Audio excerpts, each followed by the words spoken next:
Tetapi ketika mereka membawa hanya perempuan itu ke hadapan Yesus, seolah-olah yang mereka mau tunjukkan, ini bukan soal mereka cuma mau menghukum perempuan ini, tapi yang mereka mau jebak atau yang mereka mau sasar adalah Yesus sendiri. Tentang nafsu mereka yang menggebu-gebu untuk menghukum perempuan itu, atau nafsu mereka yang menggebu-gebu untuk menjatuhkan Yesus. Jadi sebetulnya waktu yang agak diulur ini bukan untuk Yesus, tapi untuk orang banyak. Ya begitu, kita sudah penuh dengan kita kasih komen-komen gitu ya, dan sebagainya, saudara-saudara. Itu kebiasaan kita ya, netizen itu lebih luar biasa ya, responsif banget. Tapi firman Tuhan justru mau mengajar kita, jangan mudah menghakimi.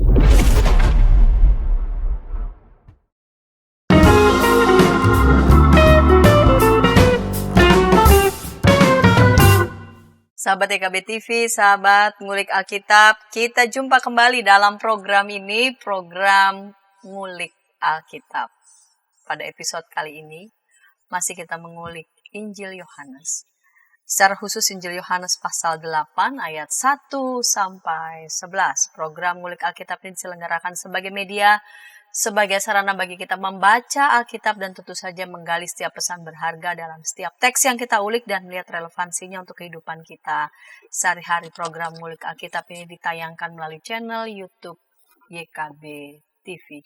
Sahabat yang terkasih, narasumber yang akan menolong kita mengulik teks ini Yohanes 8 ayat 1-11, yaitu Ibu Pendeta Melanie Ayub, dan saya mau menyapa karena sudah hadir di studio. Salam jumpa kembali Ibu Pendeta. Ya, salam baik-baik semuanya. Ya. Ibu Pendeta Melanie Ayub sebagai pendeta jemaat di GKI Agus Salim Bekasi. Betul. Baik Bu Pendeta, kita akan mulai mengulik Injil Yohanes 8 ayat 1-11. Perikop ini diberi judul perempuan yang berzina. Kita akan awali dengan berdoa. Mari Ibu Pendeta dapat memimpin kita dalam doa. Mari kita berdoa. Kami bersyukur ya Tuhan untuk setiap kesempatan ketika kami boleh membaca dan merenungkan firman-Mu. Kami meyakini firman-Mu adalah sumber kesegaran jiwa kami, sumber kebenaran. Karena itu biarlah Roh Kudus boleh menaungi kami, sehingga kami boleh membaca dan memahami apa yang kami baca. Dan biarlah kami tidak hanya menjadi pendengar, tapi kami boleh menjadi pelaku firman-Mu. Karena itu beracaralah ya Tuhan. Dalam Kristus kami berdoa. Amin. Amin. Injil Yohanes 8 ayat 1-11, saya membacanya. Tetapi Yesus pergi ke Bukit Zaitun. Pagi-pagi benar, ia berada lagi di bait Allah dan seluruh rakyat datang kepadanya. Ia duduk dan mengajar mereka. Lalu ahli-ahli Taurat dan orang-orang Farisi membawa kepadanya seorang perempuan yang kedapatan berzina. Mereka menempatkan perempuan itu di tengah-tengah dan berkata kepada Yesus, "Guru, perempuan ini tertangkap basah ketika ia sedang berzina. Musa dalam hukum Taurat memerintahkan kita untuk melempari perempuan-perempuan yang demikian dengan batu. Bagaimana pendapatmu tentang hal itu?" Mereka mengatakan hal itu untuk mencobai dia supaya mereka memperoleh sesuatu untuk menyalahkannya. Namun Yesus membungkuk lalu menulis dengan jarinya di tanah.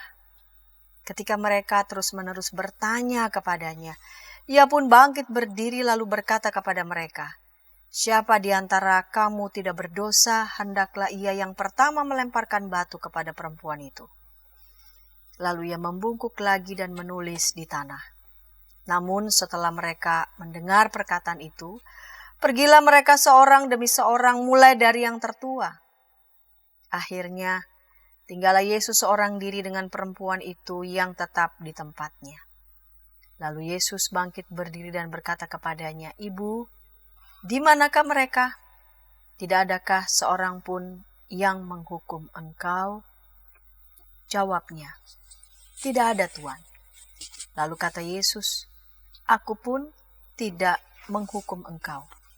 Pergilah dan mulai sekarang jangan berbuat dosa lagi. Ya.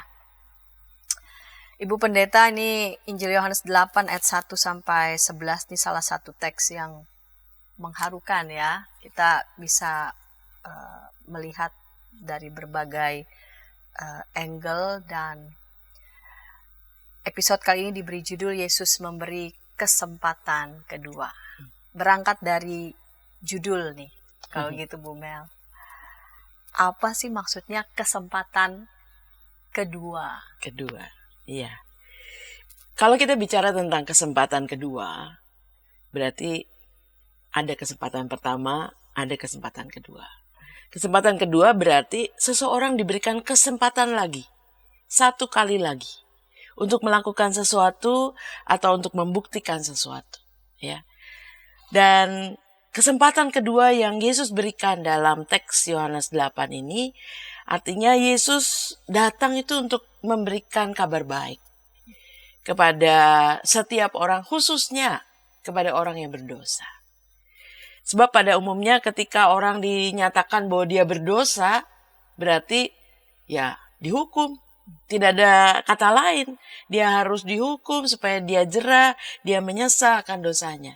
Jadi ganjaran orang yang berdosa itu hukuman. Namun dalam teks kita Yohanes 8, Yesus memberikan pilihan yang berbeda. Ketika seorang berbuat dosa, bukan hanya dia harus dihukum karena dosanya, tapi ada kemungkinan dia diberikan kesempatan kedua, yaitu kesempatan untuk mengalami anugerah pengampunan, untuk dia bisa memulai hidup baru, memperbaiki kelakuannya, menunjukkan bahwa dia tidak mengulangi kesalahannya. Jadi bukan soal hukuman, tapi soal diberi kesempatan untuk dia memulai sesuatu yang baru. Diberi kesempatan, anugerah untuk memulai sesuatu yang baru. Jadi hukuman bukan satu-satunya cara untuk mengganjar orang yang berdosa. Tapi ada anugerah pengampunan, membuat orang sadar akan kesalahannya, dan dia memulai sesuatu yang baru. Baik, jadi bukan hukuman selalu sebagai satu-satunya cara. Tapi ada cara yang lain, yaitu anugerah. Supaya dia sadar dan memulai hidup yang baru. Baik Bu Pendeta, di ayat ini, ayat 3 ya. Lalu ahli-ahli Taurat dan orang-orang Farisi membawa kepadanya seorang perempuan yang kedapatan berzina. Mereka menempatkan perempuan itu di tengah-tengah. Apa ya yang mendorong, yang memotivasi ini? Ahli Taurat, orang Farisi, membawa kepada Yesus seorang perempuan yang kedapatan berzina dalam ayat 3. Pada ayat sebelumnya, pagi-pagi benar ia berada lagi di bait Allah dan seluruh rakyat datang kepadanya. Ia duduk dan mengajar mereka.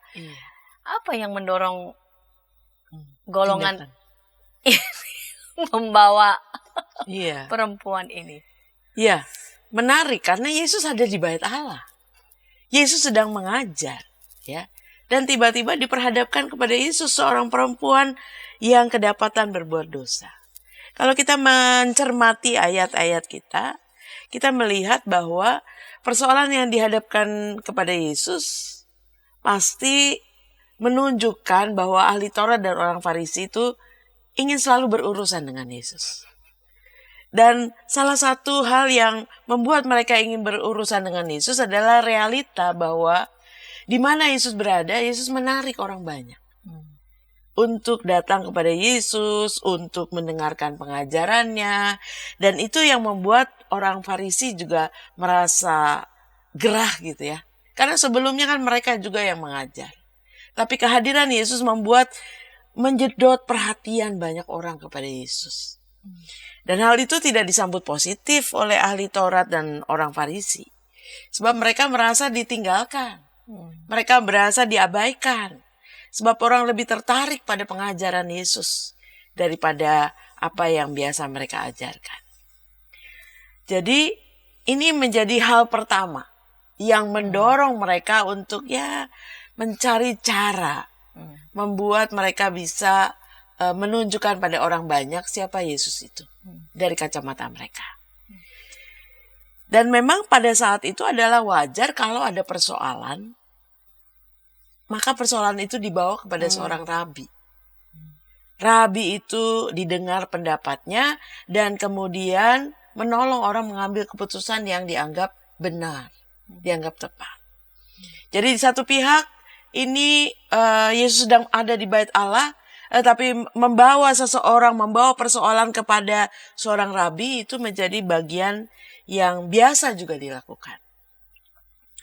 Nah, persoalannya yang dihadapkan kepada Yesus adalah perempuan berzina. Dan dalam pandangan hukum Yahudi, perzinahan adalah kejahatan yang cukup serius. Merupakan pelanggaran dari 10 hukum ke-7. Dan perzinahan adalah salah satu dari 3 macam dosa besar, penyembahan berhala, perzinahan, pembunuhan yang bisa dikenakan hukuman mati. Coba kita baca Imamat 20 ayatnya yang ke-10. Imamat 20 ayat 10 saya akan bacakan.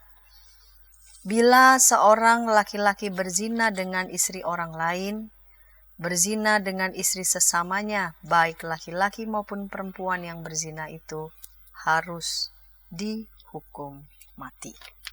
Ya, dari Imamat itu dengan jelas perzinahan itu bisa dihukum mati. Atau dalam teks kita dikatakan Musa dalam hukum Taurat memerintahkan kita untuk melempari seseorang sampai mati. Jadi mengedepankan seorang perempuan yang kedapatan berbuat zina membuat ahli Taurat dan orang Farisi punya peluang untuk boleh menjatuhkan Yesus atau bahkan menjebak Yesus dengan kasus perempuan itu, karena itu menimbulkan dilema yang tajam.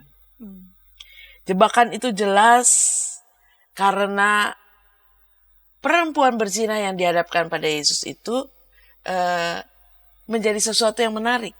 Sebab menurut hukum yang berlaku yang kita baca dalam Imamat itu, apalagi nih kedapatan berbuat zina tertangkap basah ketika sedang berzina, kan gak mungkin sendirian kan, berzina kan pasti berdua. Dan Imamat mengatakan kedua-duanya laki-laki dan perempuan itu harus dihukum. Masa perempuannya saja, karena perzinahan dilakukan oleh dua pihak.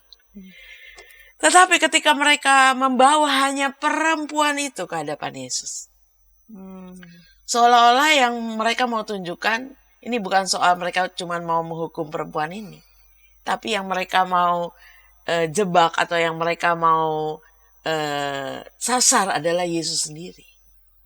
Karena kok laki-lakinya nggak dibawa, harusnya kedua-duanya. Seolah-olah perempuan berzina itu hanya sebagai alat untuk menjatuhkan Yesus.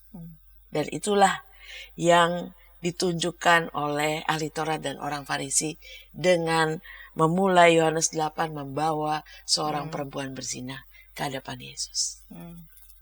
Memang targetnya adalah Yesus. Betul. Kalaupun mau diganjar ya harusnya sudah dari tadi. Betul. Juga ada waktu delay dan hanya perempuan ini saja. Betul. Kok cuma seorang aja yang dibawa. Iya. Udah waktu delay, kalau kata bahasa, lalu hanya yang perempuannya aja. Ya, memang targetnya Yesus ya. Baik, kita akan lihat bersama di ayat-ayat yang lainnya. Namun kita akan eksplor itu nanti di segmen kedua. Namun sebelumnya kita dengarkan pesan-pesan berikut ini.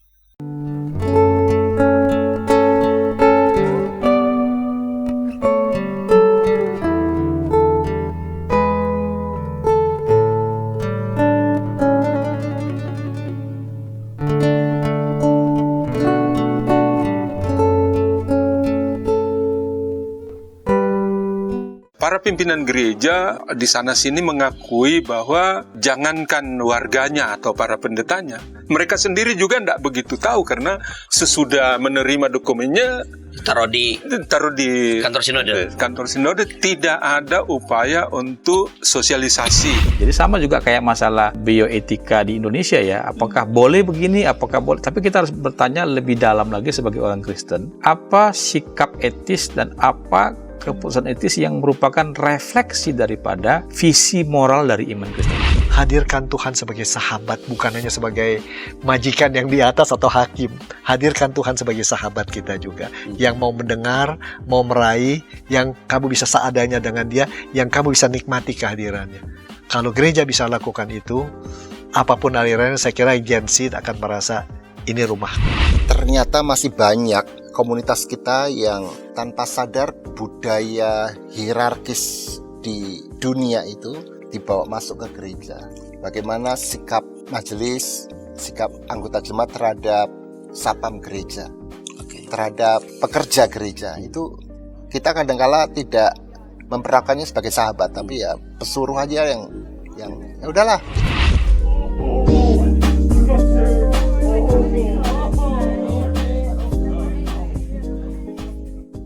Hai Kidos.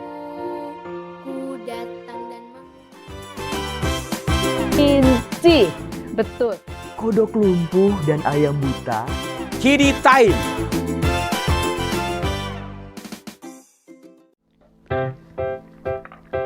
Shalom adik-adik. Hari ini Kepik berkeliling dari desa ke desa. Kepik pengen ke rumah Pak Tani. Coba, ada yang tahu nggak di rumah Pak Tani ada apa saja? Ayo coba tebak. Apa coba? Betul, ada sapi.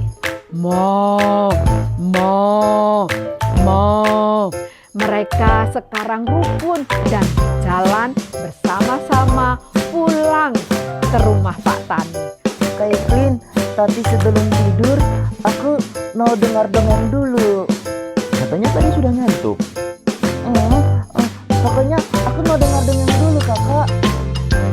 Jadi pangku nih. Kayak cerita ya, siap? Ayam buta hanya bisa mendengar suara orang berseru-seru sambil berlari. Lari, kebakaran. Sekarang kodok lumpuh itu bebas berada di atas punggung semua ayam. Kemanapun dia mau pergi, ayam-ayam siap membawanya.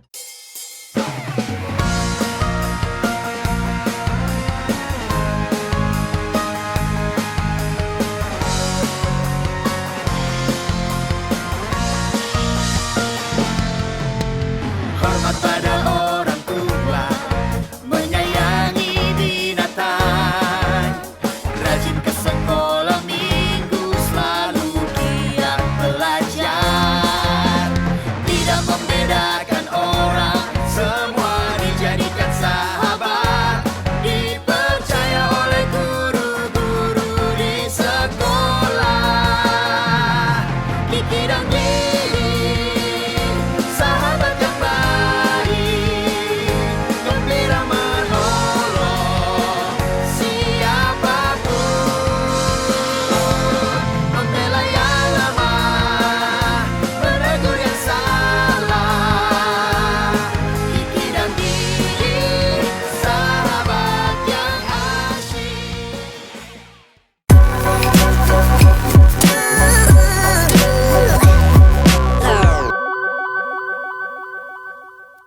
Sahabat EKB TV, sahabat ngulik Alkitab, senang masih bersama dengan kami dalam program ini. Program ngulik Alkitab, kita sedang mengulik Injil Yohanes 8 ayat 1 sampai 11 dengan judul Yesus memberikan kesempatan kedua. Kita memasuki segmen yang kedua. Saya sebagai pemandu percakapan Pendeta Santiani Manuru dan narasumber yang sedang menolong kita ini, mengulik teks ini Ibu Pendeta Melani Ayub dari GKI Agus Salim Bekasi. Baik Bu Pendeta, kita lanjut di segmen yang kedua ini. Kita lihat di ayat selanjutnya, masih ya ahli-ahli Taurat dan orang-orang Farisi. Ayat 4, dan berkata kepada Yesus, Guru, perempuan ini tertangkap basah ketika ia sedang berzina. Musa dalam hukum Taurat memerintahkan kita untuk melempari perempuan-perempuan yang demikian dengan batu. Bagaimana pendapatmu tentang hal itu? Pertanyaannya adalah, ya, mengapa masih ditanya ya? Ini ahli Taurat, orang Farisi menanyakan pendapat Yesus.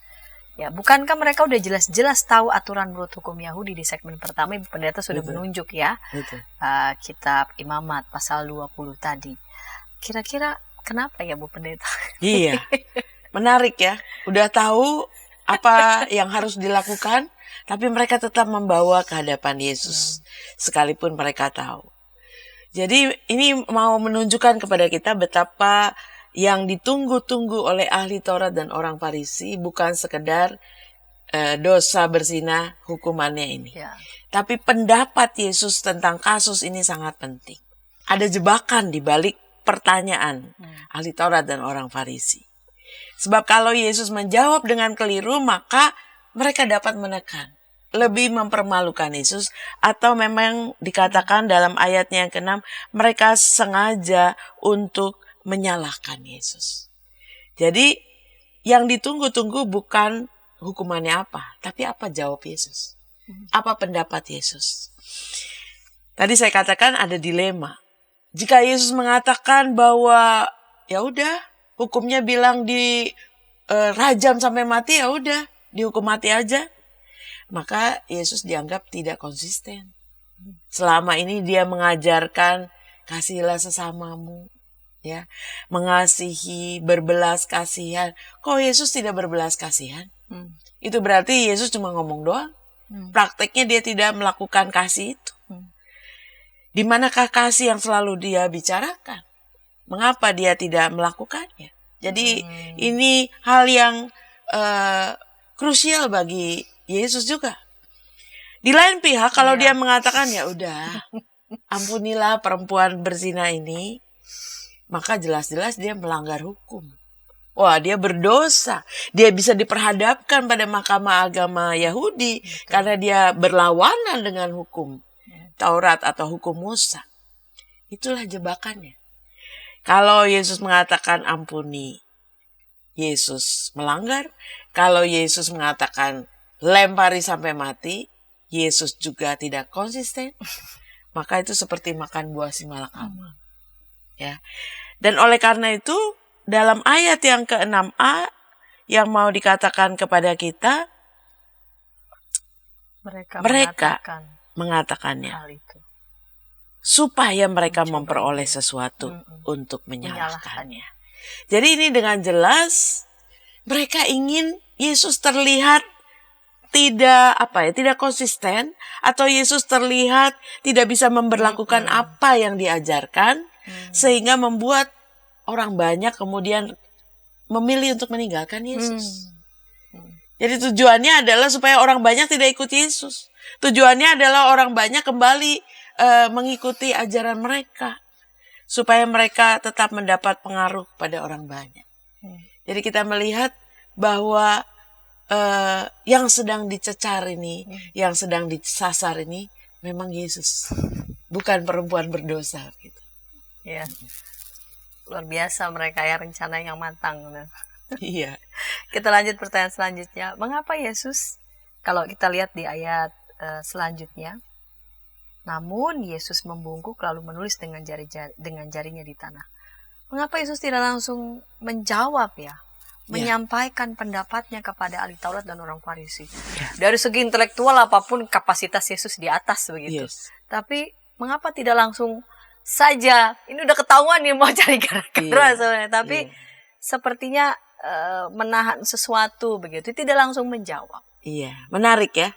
Sebab biasanya Yesus langsung menjawab. Iya, di tempat yang lain. Yesus tahu apa jawaban yang tepat. Tapi dalam ayat 6b, dia membungkuk dan menulis dengan jarinya di tanah. Pertama, Yesus seolah menunda ya, take time ya. Ambil waktu, tidak tergesa-gesa untuk menjawab. Mungkin orang bisa mengatakan dia butuh waktu untuk menjawab. Tapi menurut saya itu manusia yang butuh waktu untuk menjawab. Kalau Yesus sebagai Tuhan, dia seharusnya tahu jawabannya dengan segera. Tapi justru menulis di tanah itu adalah waktu bukan untuk Yesus. Tapi waktu itu untuk orang banyak. Take time itu untuk orang banyak. Sebab saat Yesus menulis di tanah, Yesus membuat orang banyak atau ahli Taurat, orang Farisi punya waktu untuk berpikir ulang tentang nafsu mereka yang menggebu-gebu untuk menghukum perempuan itu, atau nafsu mereka yang menggebu-gebu untuk menjatuhkan Yesus. Jadi sebetulnya waktu yang agak diulur ini bukan untuk Yesus, tapi untuk orang banyak. Sebab kadang-kadang kalau orang udah emosi langsung tot gitu ya. Padahal betul. sebetulnya kita butuh jeda sejenak untuk berpikir ulang. Betul nggak yang kita sedang pikirkan? Betul nggak yang sedang kita lakukan? Gitu. Nah, menurut naskah manuskrip kuno seperti naskah Armenian, menerjemahkan bagian dari ayat 6 ini sedikit berbeda. Dia sendiri sambil menundukkan kepalanya, menulis dengan jarinya di atas tanah untuk menyatakan dosa-dosa mereka. Dan mereka membaca dosa-dosa mereka. Memang dalam teks kita, terjemahan LAI tidak disebut apa sih yang ditulis. Kita juga kepengen tahu Yesus nulis apa sih di tanah. Tapi naskah Armenian ini menunjukkan bahwa sebetulnya yang Yesus tulis adalah dosa-dosa orang banyak itu, atau bahkan ahli Taurat dan orang Farisi. Dan ketika Yesus menulis, kan mereka juga melihat, mungkin mereka bisa membaca. Dan kata Yunani yang dipakai untuk kata kerja menulis adalah grapein. Akan tetapi di sini dipakai kata kerja kata grapein, yang berarti mencatat sesuatu melawan seseorang atau terhadap seseorang. Menulis against someone gitu ya. Yesus sedang menghadapi ahli Taurat dan orang Farisi yang begitu yakin bahwa mereka benar. Begitu yakin dengan hukum Taurat, begitu yakin dengan tindakan yang membawa perempuan berdosa ini. Maka Yesus mencatat dosa-dosa terhadap mereka. Jadi waktu ketika Yesus membungkuk dan menulis bukan untuk Yesus. Tapi waktu itu memang sengaja diulur. Ketika Yesus mau membuat orang banyak itu berpikir ulang tentang tindakannya. Ini menarik tadi ya. Dia semacam menunggu itu, yang menarik tadi, menunggu, memberi jeda bagi orang lain. Betul. Bagi orang lain untuk berpikir ulang. Ya. Ya karena memang kalau sudah di beberapa situasi ya, kalau sudah terprovokasi itu bawaannya udah langsung gebera ya. Marah saja. Betul. Ini Yesus justru memberikan waktu ya bagi mereka. Selanjutnya Bu Pendeta, ketika mereka terus-menerus bertanya kepadanya, pun bangkit berdiri lalu berkata kepada mereka, siapa di antara kamu tidak berdosa, hendaklah yang pertama melemparkan batu kepada perempuan itu. Lalu ia membungkuk lagi dan menulis di tanah. Apa makna sesungguhnya dari jawaban Yesus terhadap orang Farisi dan ahli Taurat dalam ayat 7 tadi ya? Jadi sementara mereka terus tanya gitu ya, Yesus terus membungkuk menulis sesuatu di tanah. Yesus menjawab, lalu dia membungkuk lagi. Ini keren banget ini. Keren banget ya. Iya, settingnya keren ya. Iya. Dikatakan jawaban Yesus adalah jawaban yang menurut saya sangat wise ya, sangat bijak. Siapa di antara kamu yang tidak berdosa, hendaklah ia yang pertama melemparkan batu kepada perempuan itu. Artinya ujungnya Yesus bilang, perempuan itu harus dihukum. Tapi yang menghukum tidak sembarang orang. Yang menghukum adalah yang tidak berdosa. Arti dari jawaban Yesus ini sangat dalam. Kata yang dipakai untuk tidak berdosa dalam bahasa Yunani adalah anmartelos. Anmartelos itu tidak hanya berarti tidak berdosa atau tanpa dosa, melainkan bahwa artinya adalah lebih dalam, tanpa sesuatu keinginan untuk melakukan dosa. Bukan hanya saya sudah berdosa atau tidak, tapi saya berkeinginan nggak? Kalau saya misalnya menghukum orang sembrono, saya ingin menghancurkan orang lain, itu berdosa nggak? Kan sebenarnya berdosa juga. Keinginan untuk melakukan kekerasan terhadap orang lain, keinginan untuk menyengsarakan orang lain, bukankah itu juga dosa?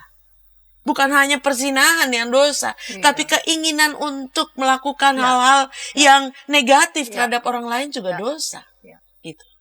Jadi menurut saya jawaban Yesus ini membuat orang harus berpikir ulang lagi. Kalau tadi Yesus sudah kasih jeda, sekarang Yesus kasih jawaban yang membuat orang juga seolah-olah berhenti sejenak ya. Tidak langsung mengambil batu dan melempar. Sebab ada prasyaratnya. Siapa yang anmartelos. tanpa suatu keinginan untuk melakukan dosa. Dan setiap orang yang mau menghukum perempuan itu harus memeriksa diri dulu. Apakah dia tidak berdosa? Atau dia tidak memiliki keinginan untuk melakukan dosa? Ini dua hal yang berbeda ya. Orang seringkali mengatakan, oh kamu udah berbuat, kamu berdosa. Tapi berkeinginan untuk melakukan dosa masih di dalam pikiran saja, itu sudah berdosa. Dan Yesus menegaskan yang boleh melempar batu itu adalah yang tidak berdosa atau yang tidak berkeinginan untuk melakukan dosa. Jadi nggak sembarangan. Tidak sembarang orang boleh menghakimi. Jangan sembarang menghakimi, sebab tiap orang harus mengecek dirinya sendiri. Apakah saya layak untuk menghakimi perempuan itu? Apakah saya layak untuk melakukan sesuatu, menghukum perempuan itu atau tidak? Sebab Matius 7 ayat 1 mengatakan, jangan kamu menghakimi, supaya kamu tidak dihakimi. Atau kalau kita baca lebih panjang, ayat 3-5, jangan sampai seperti orang yang dengan balok di matanya berusaha untuk mengambil serpihan kayu atau selumbar dari mata orang lain. Jangan-jangan yang mau menghakimi dosanya lebih banyak. Jangan menjadi orang munafik yang sibuk ngurusin orang lain, mengumbar kejahatan orang lain, membicarakan kesalahan orang lain, padahal dirinya sendiri juga nggak luput dari kesalahan. Sebab bagi Yesus dosa perzinahan itu tidak ada perbedaan dengan dosa yang lain. Bukan ada dosa besar, ada dosa kecil. Dosa perzinahan sama seperti dosa yang lain. Dosa ya dosa. Pelanggaran terhadap hukum Taurat, ya itulah dosa. Tegas sekali ya Yesus ya. Dengan hanya mengatakan siapa di antara kamu tidak berdosa, hendaklah yang pertama lemparkan batu kepada perempuan itu. Lalu ia membungkuk lagi dan menulis di tanah. Itu mengajak mereka untuk melakukan semacam pemeriksaan diri mereka. Nah, apa yang terjadi sesudah ini, sesudah Yesus mengatakan itu, kita akan lihat ayat-ayat berikutnya. Kita akan explore itu di segmen ketiga, dan tentu saja kita akan melihat relevansinya untuk hidup sehari-hari. Namun sebelumnya kita dengarkan bersama-sama berikut ini.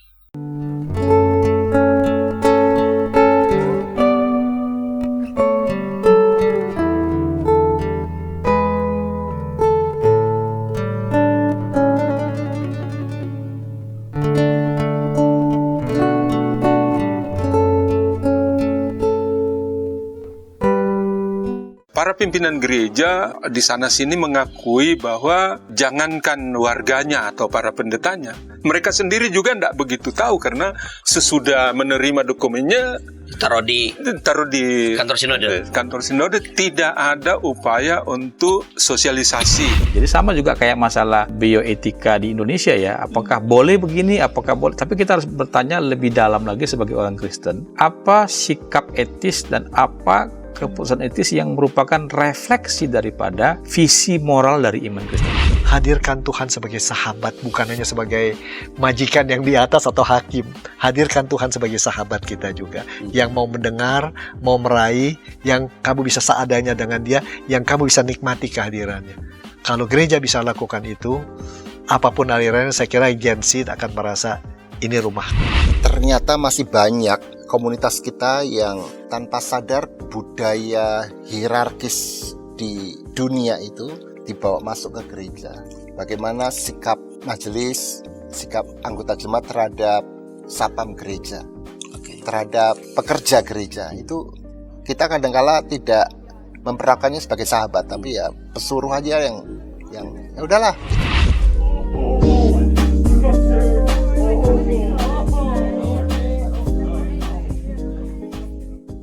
Hai kiddos. Ku datang dan Inci, betul. Kodok lumpuh dan ayam buta. Kiddy time.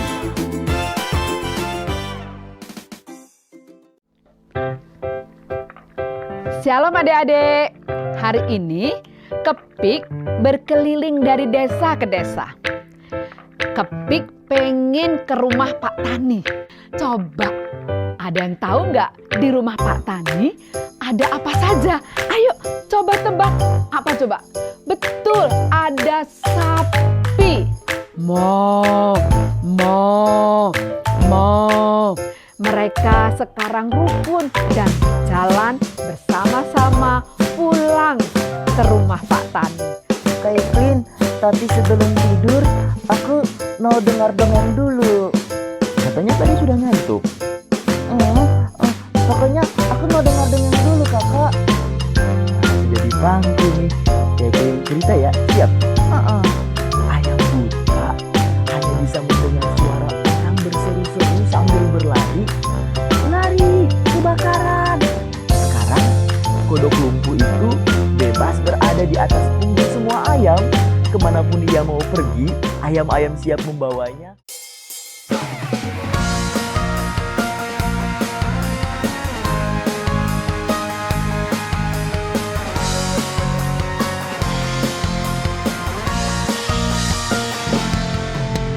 Hormat pada orang tua, menyayangi binatang, rajin ke sekolah minggu, selalu giat belajar, tidak membedakan orang, semua dijadikan sahabat, dipercaya oleh guru-guru di sekolah.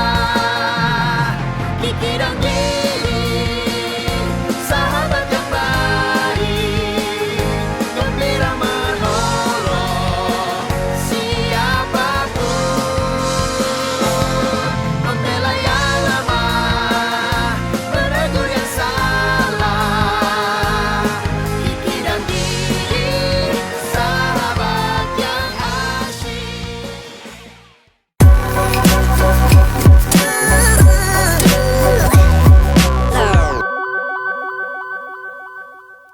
Sahabat YKB TV, sahabat Ngulik Alkitab, sedang masih bersama dengan kami dalam program ini, program Ngulik Alkitab. Kita sedang mengulik Injil Yohanes pasal 8 ayat 1 sampai 11 dengan judul Yesus memberi kesempatan kedua, dengan narasumber Ibu Pendeta Melani Ayub dari GKI Agus Salim Bekasi.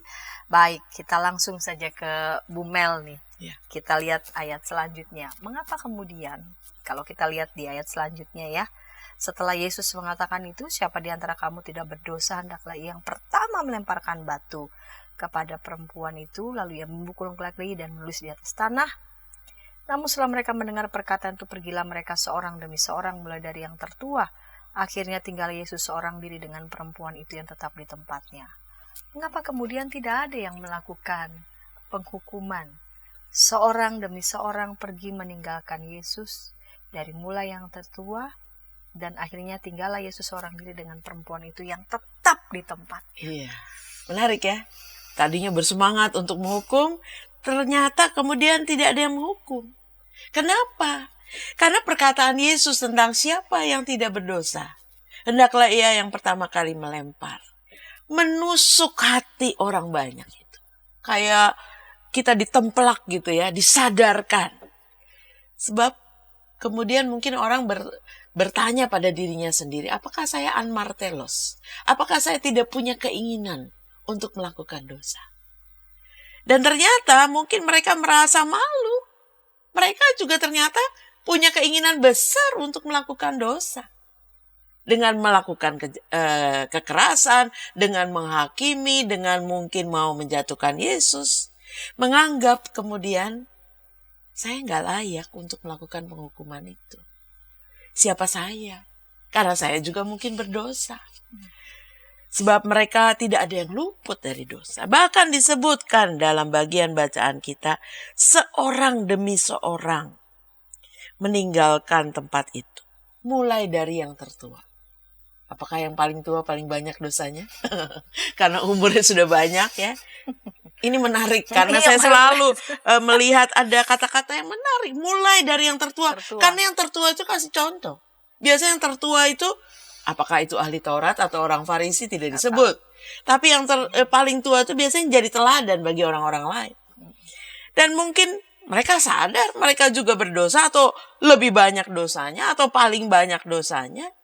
Mereka sadar dan mereka tidak berani untuk menghukum. Jawaban Yesus bukan hanya menusuk hati orang banyak, bukan hanya menyadarkan orang banyak, tetapi juga membuat orang banyak kemudian tidak berani untuk menghukum. Di ayat 10 dan 11, lalu Yesus bangkit berdiri dan berkata kepadanya, "Ibu, di manakah mereka? Tidak adakah seorang pun yang menghukum engkau?" Jawabnya, "Tidak ada, Tuhan." Lalu kata Yesus, "Aku pun tidak menghukum kau, pergilah dan mulai sekarang jangan berbuat dosa lagi." Apa makna percakapan antara Yesus dengan perempuan itu, dan sekaligus juga ada pertanyaan kepada perempuan itu? Ya, dari sejak awal ayat 11 inilah dialog Yesus dengan perempuan itu. Ketika sudah tidak ada orang banyak. Ketika Yesus cuman berdua dengan perempuan itu. Tidak adanya orang membuktikan bahwa tidak ada orang yang tidak berdosa. Dan jawaban Yesus adalah salah satu jawaban yang membuat Yesus mau bersikap adil juga kepada perempuan yang mungkin sudah diperlakukan begitu hina, yang sudah mendapat stigma sebagai orang yang patut mati gitu ya. Ini udah tidak layak untuk hidup. Tetapi justru percakapan Yesus dengan perempuan itu menjadi satu hal yang menyadarkan bahwa perempuan itu patut dikasihi. Perempuan itu patut diterima dengan baik. Perempuan itu memang berdosa, tetapi di hadapan Yesus tadi, ganjaran dari dosa tidak hanya penghukuman. Dan ketika Yesus bertanya, "Tidak adakah seorang pun yang menghukum engkau?" Nggak ada, semuanya udah pergi. Dan sebetulnya hanya Yesus satu-satunya yang berhak dan layak menghukum perempuan itu. Karena Yesus tidak berdosa. Yesus yang berhak untuk mengambil batu dan melempari perempuan itu. Tetapi Yesus tidak mengambil kesempatan untuk menghukum itu. Yesus tidak mau menghakimi. Yesus tidak mau menghukum perempuan itu meski ia berhak, sebab dia mau menolong perempuan itu.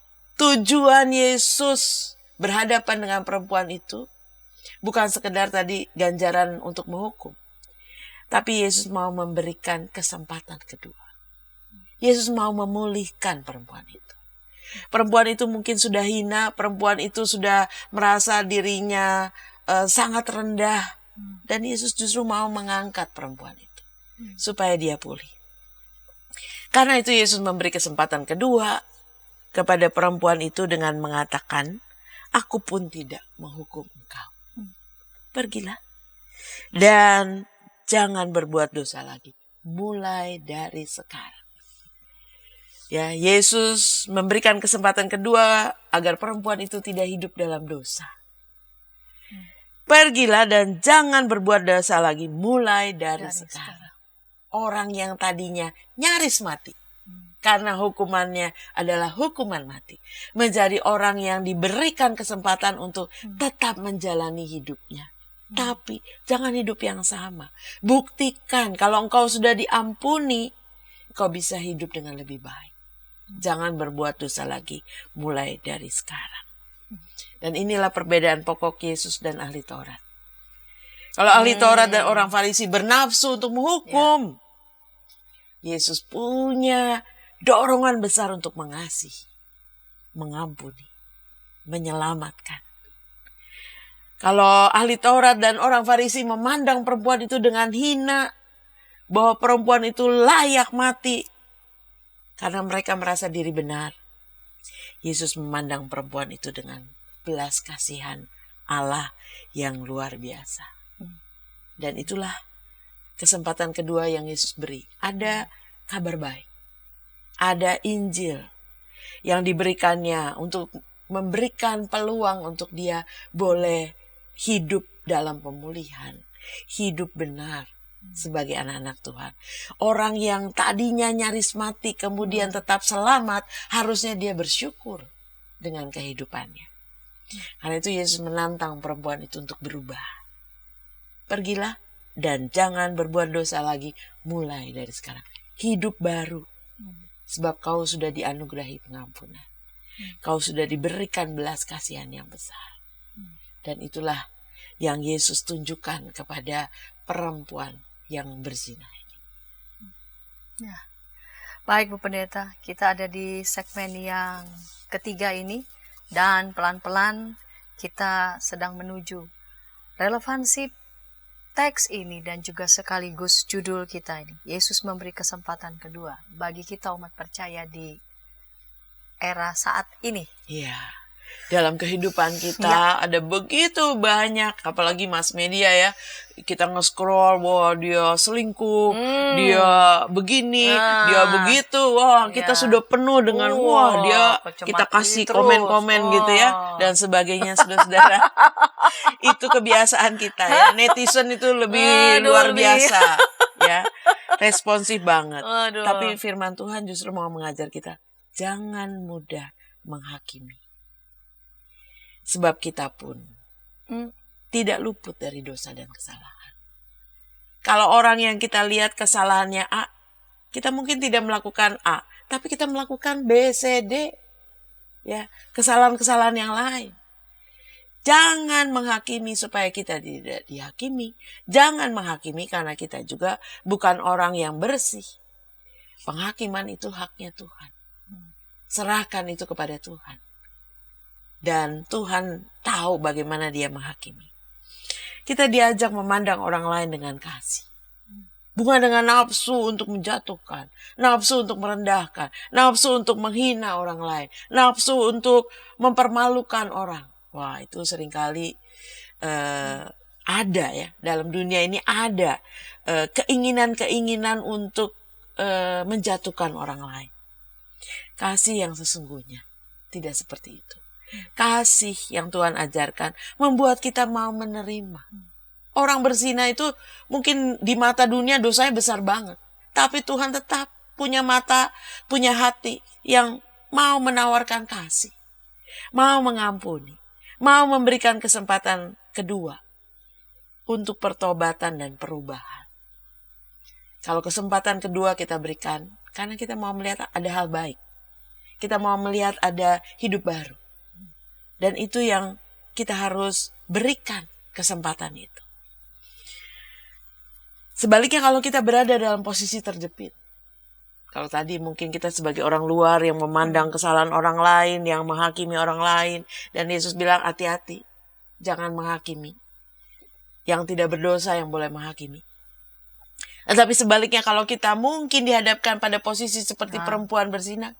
Ada dalam posisi terjepit, udah gak tahu harus minta tolong sama siapa, kita tidak bisa lagi membela diri karena orang semua mungkin sedang menekan kita.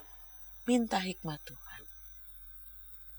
Kita butuh waktu sejenak untuk berpikir apa yang harus kita lakukan.